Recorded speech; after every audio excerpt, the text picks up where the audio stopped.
Hello, welcome to October 3rd, 2024. My name is Kurt, and this is my daily Good Life meditation video. Something that I do every morning, a little bit after waking up with the cows, to remember my life's objectives and principles, those which are outlined in my book, Going Alone.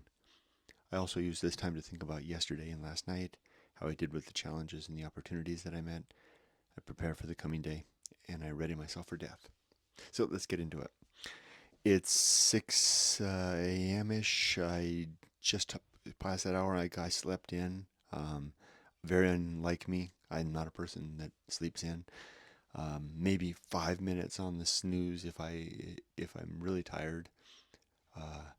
I slept in because I stayed up so late last night.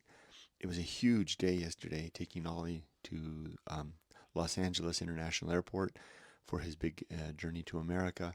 I'm utterly wiped out. I'll talk about the challenges that I faced and the opportunities yesterday, but just to say that I didn't get to sleep until well after 1 a.m. Ollie's flight left at 1 a.m. and I used an online flight tracker to monitor his flight.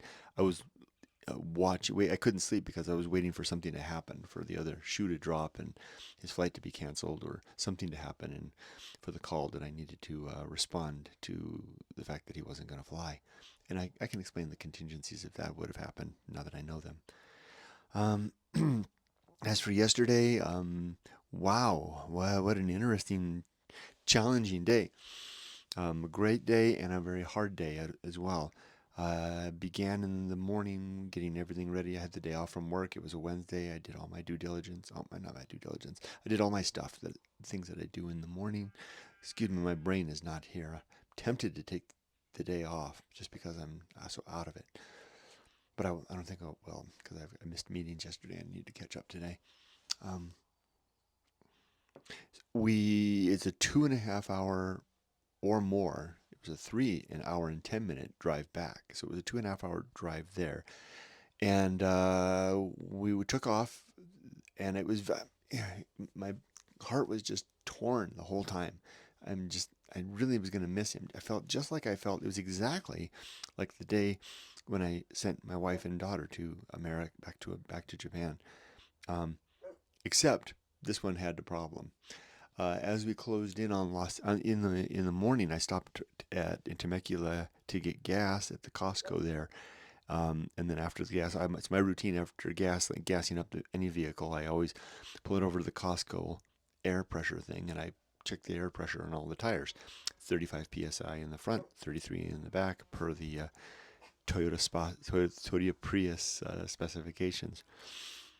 So imagine my surprise when, an hour and a half-ish, hour, 45 minutes later, midway through a LA area, in not the best part of town, I see the air pressure light come on. Oh my gosh, I've got a puncture. So, one of the tires was losing air. So here's where it happened. So this video is all about how I respond to the challenges and the opportunities. I've got the two dogs in the back.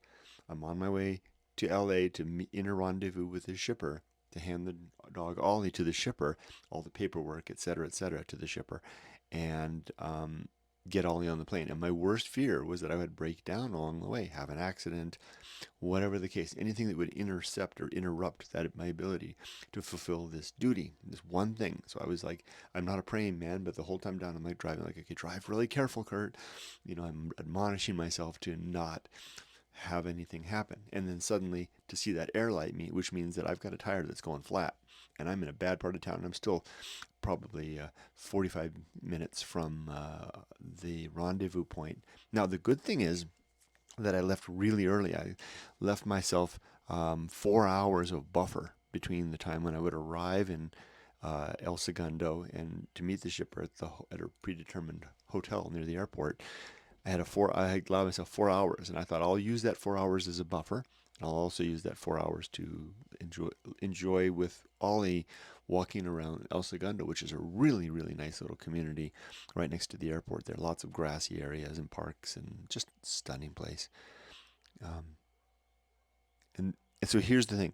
This video is about how I responded to the challenges and the opportunity. And I'm going to give you one where I succeeded, I think, and I'll give you another one where I failed.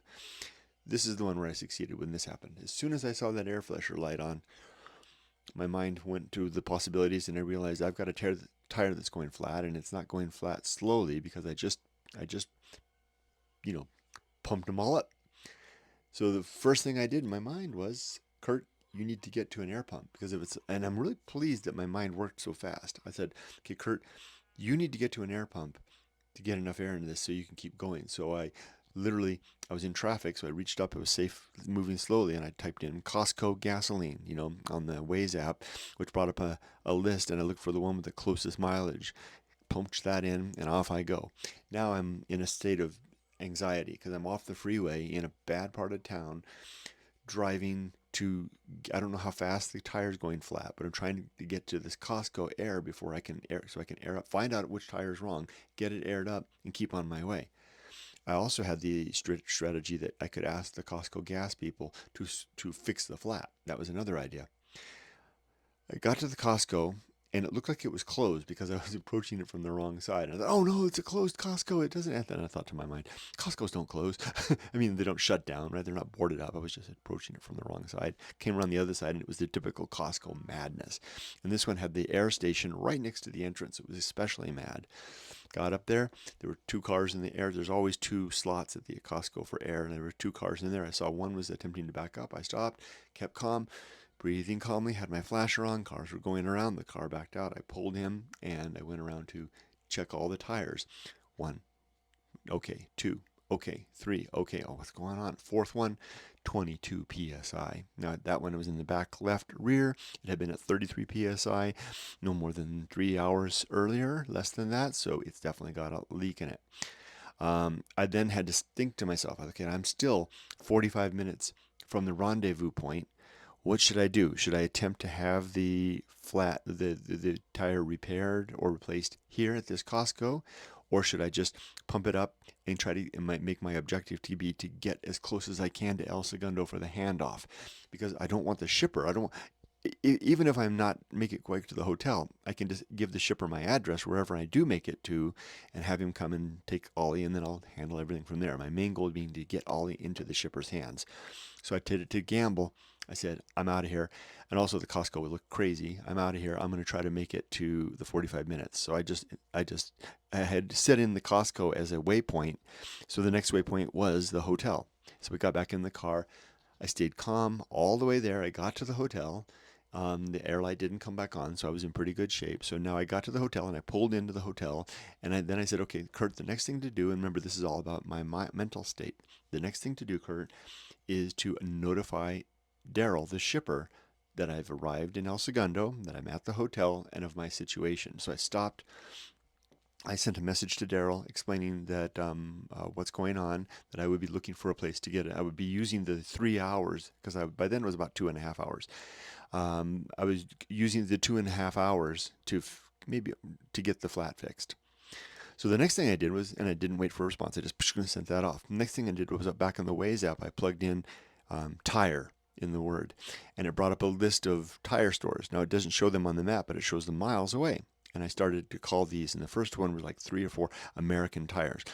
Plugged into one to American Tire that was in what was that? No, it wasn't Inglewood. I don't remember, but it was not that close. And I called them up and I said, "Can you fix a flat?" And they said, "Yeah, but it's going to be in about an hour and a half before we can get to it." I thought, that's cutting it a little close, but I hedged my bet. I said, "Okay, I'll be there." Next, I went through the list just in case, so he thinks I'm going to be there. Next, I went through the list and found another American Tire, a little bit. Actually, that one was in uh, um, what was that really nice beach, Manhattan Beach, not far away, but it's a crowded area. And he said, "Yeah, come on down right away." So I thought, great, okay, I'll come on down. So I left the other one over on standby, and I took off in the car towards this other place. Now it was only like 2 miles away, so even if there's still the car, I can have the shipper come meet me there and do the handoff there. This is going to work out.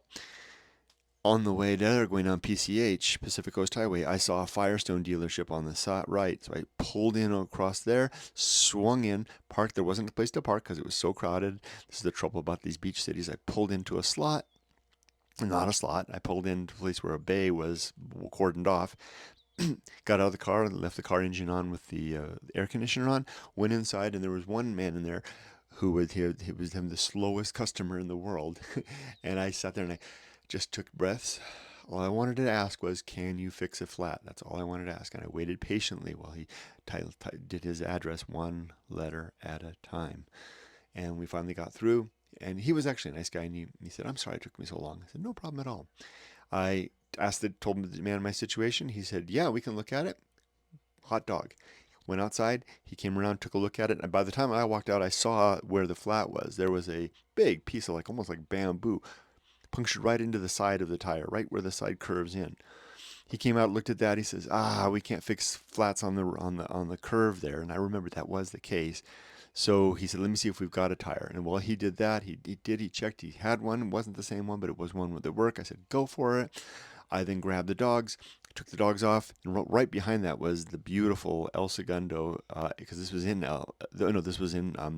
like I said, that other beach, Manhattan Beach, beautiful El Segundo neighborhood. We walked through there. He got me in, got me out. $150 odd later, I was out the door and back on the road to the hotel. We did send, so I was great, and I called the other place and let them know I wasn't coming. So from there, that was the thing I handled. I'm really pleased with how I handled all of that. What I didn't handle well was when I finally did the handoff. The guy, there was this one document from the USDA, and the shipper didn't seem to have it, and that was my worst fear. But the agent that handled the other parts assured me it would be there. I panicked a little bit. I mean, more than a little bit, a lot, and it was visible and noticeable because this was it. Because if you didn't have that, then I'd have to go find something. Because I had it on the USB card, I could go get it. But this was the thing I was counting on for the shipper to have.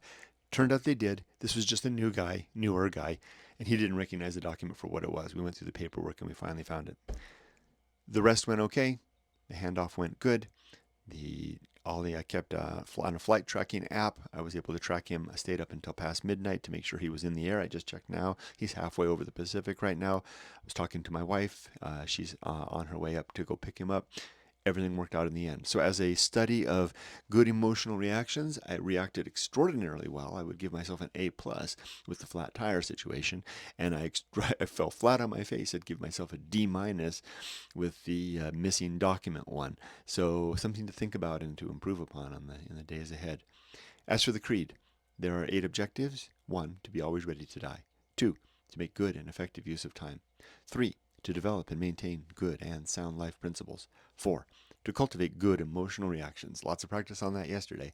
5, to perform good actions. 6, to recognize my true limits and true opportunities. 7, to do just one thing at a time and do that thing slowly and deliberately and carefully. And 8, to keep my balance. Now, I would say that yesterday's circumstances allowed me to exercise all 8 of those objectives at once. And more, I've been doing this for so many years now since writing the book, and more, it just becomes just second nature. I don't even have to think about it anymore.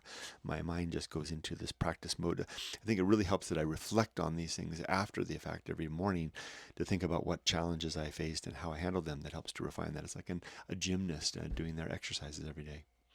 As for today, I've got a full day of work ahead of me, a lot of work to do, a lot of stuff to catch up on, lots of meetings to attend.